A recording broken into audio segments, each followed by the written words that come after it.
A journalist and commentator on Kenyan affairs. Sir, a very warm welcome to the studio. What do you make of what you're seeing currently? When you look at those pictures, how do you see the situation developing?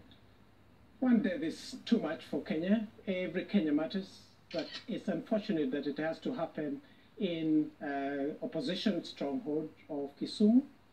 And it's unfortunate, it's an issue that really affects everybody because IEBC, it's about Kenya. But what we are seeing at the moment is reduced numbers of people who were out before to demonstrate. It looks as though the momentum is not as high as it was before. And probably the reason being that the election is too far off, probably, or maybe people are finding ways of also saying that probably there's some reform that needs to be happening at IEBC.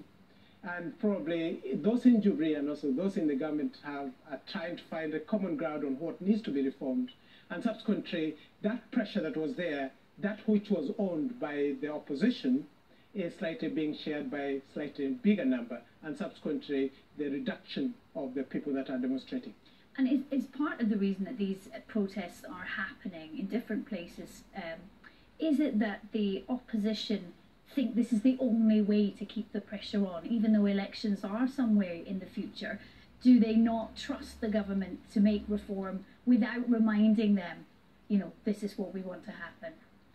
There's been a problem probably in Kenya in many ways when a position and some of the people being involved in government before, being a part of a constitution that they already know exactly what they need to do to bring reforms to IEBC. Because this is constituted in Kenyan law, and the new constitution that we do have that would have enabled them, if they went through the parliament, to bring the changes and reforms that is required. However, CORD knows that it doesn't have the numbers in parliament to bring these changes.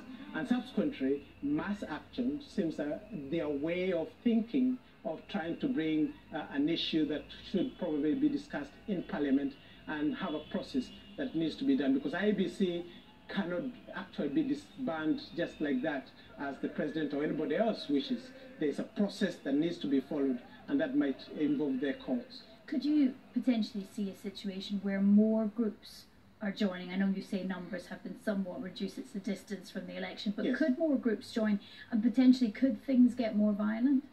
Actually, KANU, which is partly part of Jubilee, they have joined into the protests.